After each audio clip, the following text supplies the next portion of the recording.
ہمارے ایک بہت اچھے دوست ہیں ملتان سے، نشید انجم صاحب، بڑے اچھے جرنلسٹ ہیں. انہوں نے ایک چیز کی جانب کے لیے نشاندہی کی ہے. انہوں نے کہا ڈاکٹرز کو پریشر بہت ہے، ڈیفینیٹلی پریشر ہے، اور ایک بندے کے اوپر پورے پروفیشن کو برا نہیں کہنا چاہیے، بالکل نہیں کہنا چاہیے، بالکل بجا فرما رہے ہیں. ساتھ ہی جناب وہ ایک اور بات کہہ رہے ہیں کہ جناب ہاسپٹلز میں ادویات کی کمی ہے،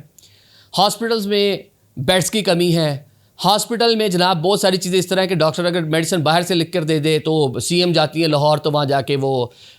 غصہ کرتی ہیں، ایم ایس کو، ڈی ایم ایس کو، ڈاکٹرز کو معطل کراتی ہیں. اور ڈاکٹر بیچارے بھی کہاں جائیں جب ادویات آپ کے پاس اتنی ہیں، جو آئیں گی تو وہ دیں گی نا، ورنہ باہر سے لے کے آئے مریض، ورنہ یہی حساب ہوگا کہ کیا ہے. اب یہاں پر جناب نشید صاحب نے ایک بڑی اچھی بات کی، انہوں نے کہا ہاسپٹلس میں جو پالیسی ہے نا کہ ڈونر جو ہے وہ خود لے کے آنا ہے، جو مریض کے لواحقین ہیں، آپ بلڈ بینک بنائیں جناب، پہلے فوری طور پر دیں، بعد میں جس طرح یہاں اس کیس میں ہے کہ اگر فوری طور پر بلڈ لگ جاتا تو شاید یہ خاتون کی ہلاکت نہ ہوتی. اکیلے ڈاکٹر بھی بہت ساری جگہوں پہ قصوروار نہیں ہیں، بہت ساری جگہوں پہ نہیں ہیں، مطلب لمبی ڈیوٹیز ہیں، انفراسٹرکچر کی کمی ہے، آپ کے پاس جو مین پاور ہے اس کی کمی ہے، تو بہت ساری چیزیں جہاں پہ ڈاکٹرز بیچارے خود سفر کر رہے ہوتے ہیں. ماضی میں تو ان کی تنخواہوں کا بڑا مسئلہ تھا.